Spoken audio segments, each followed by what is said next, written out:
Hi friends, आम्ही आज आलो आहे मुकुंदराज स्वामीला. तुम्ही बघू शकता, आम्ही संध्याकाळच्या वेळी गेलो होतो आषाढी एकादशीच्या दिवशी. साईडला सगळं म्हणजे गर्दी होती, पण थोडी कमी गर्दी होती. ही सगळा आमचा फॅमिली ग्रुप, आम्ही 7-8 जण तरी आलो होतो. तिथे बाहेरच पहिला टीका लावला आम्ही आणि आतमध्ये गेलो. इथे खाली उतरून जायचं आहे. प्रत्येक देवाला आपण वरती चढून जातो, ज्या देवाला आपल्याला खाली उतरून जायचं आहे. पायऱ्या साईडचं तुम्ही व्ह्यू बघू शकता, सगळीकडे डोंगरच डोंगर. खाली पायऱ्या उतरून जायचं होतं. तुम्ही बघू शकता, सगळी लोक दर्शन घेऊन बसली होती. तिथे गर्दी होती, पण थोडी कमी गर्दी होती. खाली उतरलो, उतरत उतरत गेलो.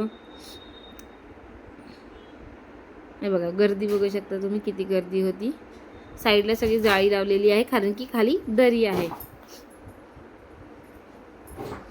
लाईनीमध्ये उभे होतो आम्ही. आमच्या मागे पण गर्दी होती. हे बघा, इथून दर्शन घ्यायचं आहे. आतमध्ये जाळी लावलेली आहे आणि इथून दर्शन घ्यायचं आहे. आम्हाला निघताना पूर्ण अंधार झाला होता. थोडंसं फोटोशूट केलं आणि आम्ही घरी आलो. आम्ही एवढं ग्रुप गेलो होतो, 7-8 जणांचा. थँक्यू.